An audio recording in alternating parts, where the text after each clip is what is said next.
the ones that we had done already with the Penn 109 series, and we'll show you how to take it apart and service it. And I think we're going to have to replace the drags in this, because as I work on this, it's obvious that we've had a lot of chrome loss. It's got a little bit of a grind to it, which kind of usually says that it's doesn't have the lubrication in it. It's also got a chip on the spool here. We can't do anything with that at the moment, but that doesn't mean that the reel can't be fished. So let's get started. We'll get started by taking the handle off. And this is one that doesn't have the traditional handle screw in it, but the Penn Reels wrench with the open face fits that screw there. So it is a handle screw, even though it looks like you're using a nut wrench. It is a screw that holds it on. So let's go ahead and take that off. And you'll notice as we're doing this that I use a protective glove on my hand to keep stuff off of there. I can notice right away as we open this up that it's dying for grease, right? There's nothing in there. So I have set aside here some new drags. I think we're going to wind up putting them in. And the reason why I think that's going to happen is that if you look at the drags on here, this ferrule for the drag should be sitting proud. There's a little ferrule here that puts the pressure on the drag. That should be sitting proud of the collar, and that's right even with the collar. So that tells me that the drags are worn and need to be replaced. So we're going to go ahead and do that as part of the service as well. The other thing you'll notice on here is there's only 2 screws holding the bridge on. Normally if you get a Penn Reels, and here's an example of one. Here's a 155, which is sort of in the family. You'll notice that there's 4 bridge screws, so maybe you can see it, maybe you can't. There's 4 bridge screws, 2 on each side. Here there's only the 2 of them. You'll see when we take this off that it is a different setup. Okay, so a little bit of everything is different with this one. The side posts are smaller. The screws that go in the side posts are smaller than the traditional ones. But this reel still packs a lot of power, and it's still a good reel to take fishing. So let's get this off. We're going to do that by removing the side plate screws, and then we'll see what weight's underneath. The side plate screws come in 2 flavors here. There's a smaller set of screws that go into the reel seat here. Just remember when you go to put this reel back together again that the 2 small screws, and here's the example, the 2 small screws, there's one that's smaller than the other, you can see by about 1/8 of an inch or so. The small screws go in the bottom portion of the reel seat, not into the crossbars. I'll just take this off now. Here's the ferrule I was referring to. I don't know why we got this on here. We got some piece of plastic tape or something on there. Okay, so you can see a little bit of the difference here. On this side, it's simply every other Penn Reel kind of side to it. It's got a side plate bearing, dead dry. It's got a little collar bearing on that side. We have the ferrule for the line guide. I'm noticing that the one little portion of this is bent in. We'll go rebend that out. Looks like when it was reinstalled somebody missed the hole that it goes in, but that's okay. We'll put it back the right way. As I mentioned, it looks like it's had a hard life, but you know, not all of these reels are intended to look like beauty queens, right? You don't have to have the prettiest reel on the boat. You just have to have one that's well maintained. And you know, I like to say the fish don't know what's on the other side of that line, just like the fishermen don't know what kind of fish is coming up necessarily. The fish don't know what reel is there. And quite honestly, as long as the reel is maintained, the cosmetics don't matter. You know, cosmetics generally tell you whether you've taken care of the reel or not, but as far as the actual servicing of the reel, as long as you keep the mechanicals good, they'll last a long time. So I'm just pulling out the back side of this so that when I go to reinstall the bearings, we'll be able to do that quite easily. Okay, this is your level line feature function here. First come off and come in. And this is the difference on this one. On this one we have a smaller bridge. We have the tooth assembly is on the spool itself. So a little bit of a different construct there. but for all intent and purposes, this reel you know, is as solid as the 109 is. So let's take the bridge off and get to those drags, which we know need to be replaced. And again, there's only the 2 screws on this one as opposed to the traditional bridge that you would see. And I'm just going to see if I can't pull out a traditional bridge. So this would be a traditional bridge from a 155, or in this case it's the 209 bridge. This one is quite different in looks, but in terms of the actual performance of the bridge, it does what it needs to do, which is to hold it in. We have an anti-reverse dog and a spring. You need to know where those go. We have the 2 side plate screws, and we have a dead dry plate, which is kind of what was indicated when we were turning the reel there. So we'll take some blue grease and make sure that all the moving parts get a nice dose of grease there.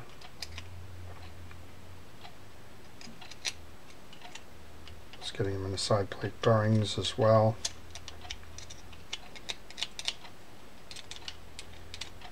And since this hasn't seen service in quite some time, it's pretty obvious that you know, one of the reasons for all that noise is that it does need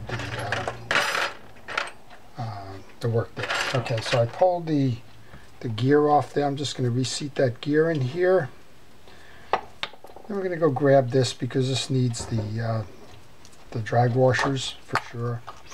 Let's take that off. We're going to just do a light cleaning on this. It looks like there's some accumulated grease, not a lot. So we'll just go and grab that little piece of steel wool. Because this has been around for quite some time now without the service, I'm going to go ahead, if I can find my pin, and I'm going to take that gear sleeve off just to make sure that we, here's my pin, that we service underneath there. There's a little pin that holds the gear sleeve on. You just simply tap it out.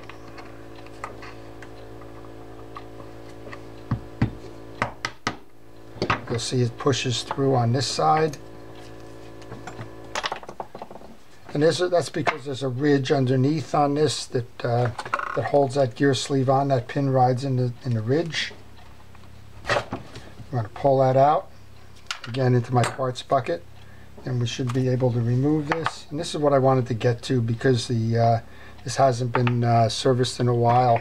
Just want to grab it. I'm going to grab my steel wool and just make sure that we clean all the grooves and we get the deposits off of that. Also like to, just while I have it out, throw a little bit of WD-40 on the inside of that gear sleeve.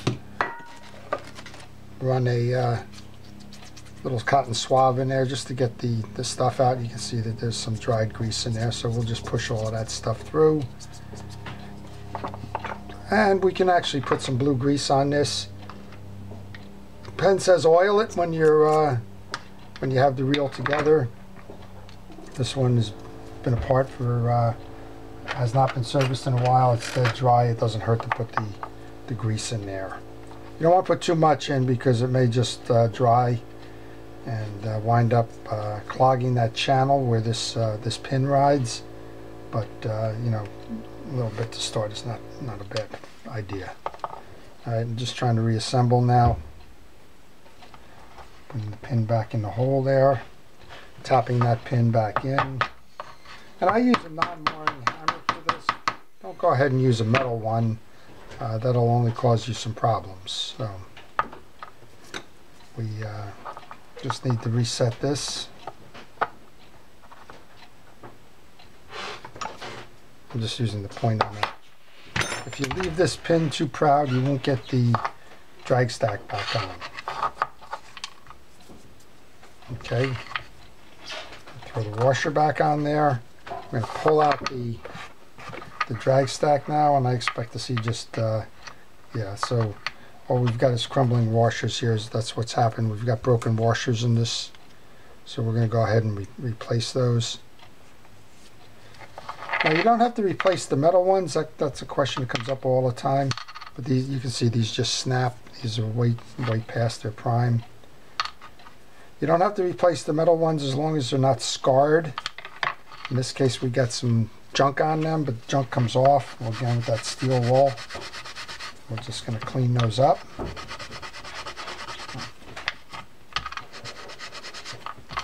You can use a mild abrasive on this. You can use a metal cleaner if this tarnish was not coming off easily.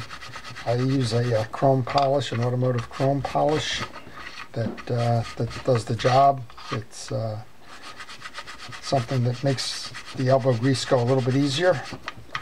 But you know, if it's cleaning up like this, which is fine, that's good. If not, if these were warped in any way, or if they were scarred, say a piece of sand got in there and kind of, you know, drove channels in it or something, or if they were just too difficult to clean up, you would go ahead and replace these. That's not necessary with these. Okay, I got new drag washers for those. The drag washers for these are the same as the Beachmaster series. So I got the newer fabric washers here. This takes 3 of them. We're going to go get some drag grease. Make sure that channel's clear here as well. Yep, we're clean. Okay, so all we have to do on this then is we grab a drag washer, put a little bit of drag grease on there. In this case, this is Cal's Universal Drag Grease. It's available pretty much online anywhere. But it's a good idea to make sure that you put the drag grease on just to keep those washers flexible, and just so it doesn't dry out like you just saw on the older washers here. So go ahead and put these back on here.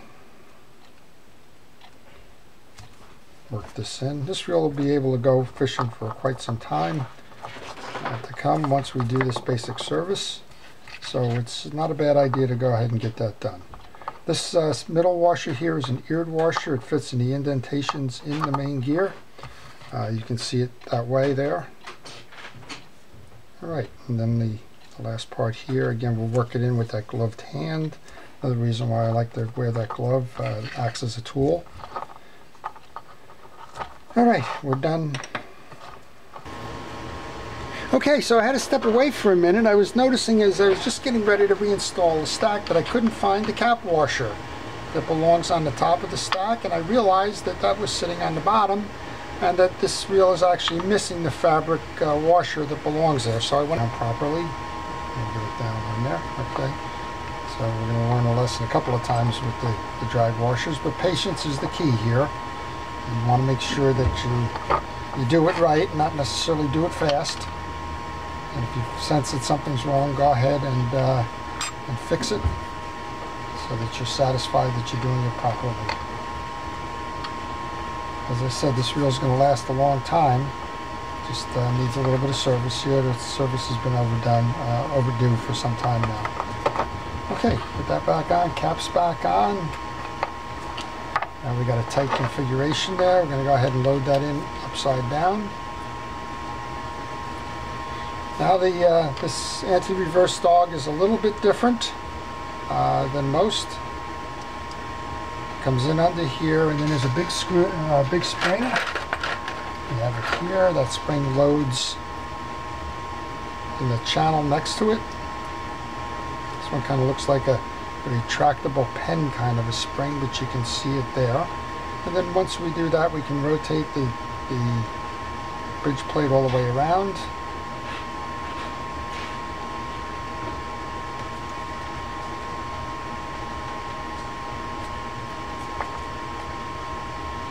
And you'll see when you do that, that the other side of the dog here sits in that bridge plate itself as a pivot point. So we got the pivots in, we can go get the 2 big bridge screws now. They go in from the outside. So a little bit different than the Penn 9 series. Size-wise, pretty much the same. A little bit of a different design on the internals of the body. Okay, so we did that. We'll give it a test drive. It's working fine. Go ahead and put the side plate on now. And we couldn't put the side plate on earlier because the gear extends below the side plate. So that's why we've taken the time to do it that way. Now we can go load in the spool. can line up the gear, load the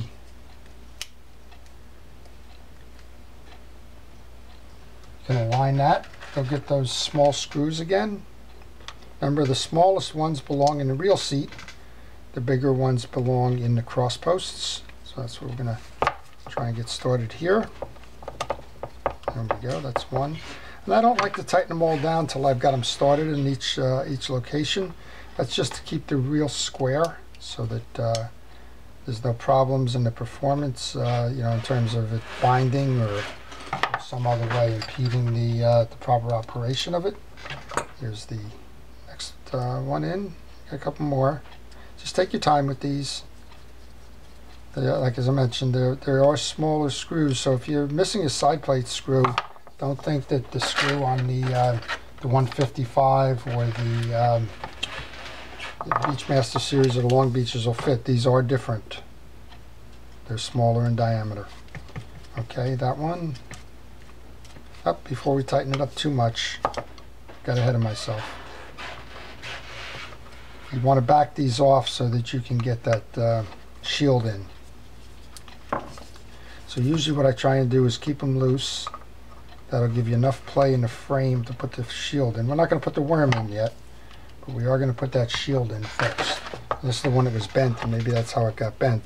There's two sides on the shield. One is shorter than the other. The short side belongs facing the outside. It's the external piece of this. And those little studs just go in the 4 holes. I find this is the easiest way to line them up. If you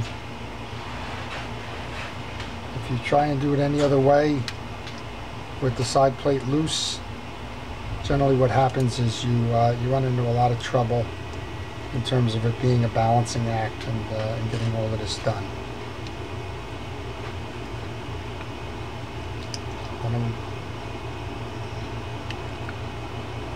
What I'm running into a little bit of trouble on at the moment is that the side plate screws don't have enough give in them. So I'm going to back these off a little bit more. I think that's the culprit there. Okay, there we go. If it fell out, it should fall in now. So again, find the short side. The short side faces out.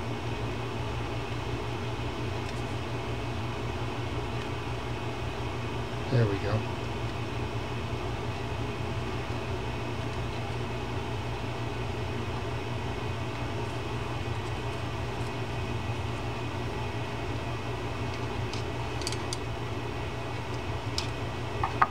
Okay, once you're satisfied that all 4 sides are in, now we can go back and tighten them up. So be patient with that. Sometimes you get it quickly, sometimes there's a little bend in them or something that you have to rework. So we saw that there was a little bent nub on that when we took this off. That's probably the result of it being forced in there. So probably when I rebent it, we just did a little bit more. Here's your last one. It's a small screw for the reel seat on the other side.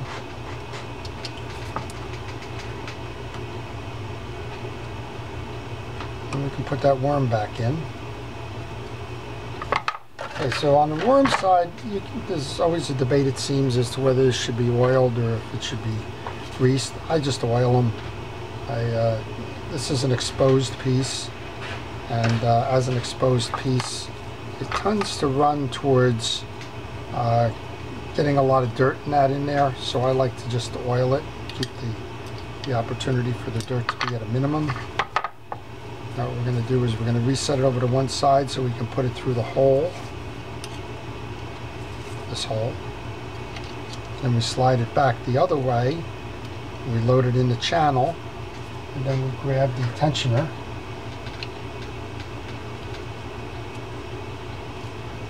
And this is where we just have to work it a little bit to even it up, get it squared. It just takes a little bit of time to get it right, but you do. Now we can go put the furrow back in. Take the drag adjuster.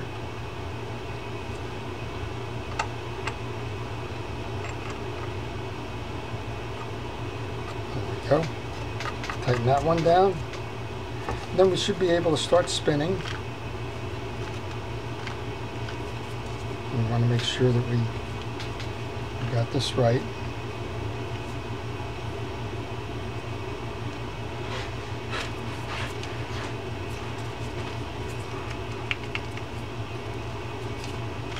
Okay, we're running now. So then we can just grab the handle and the nut go on. Called it a nut, it's a screw. Grab that Penn Reels adjuster again, a wrench.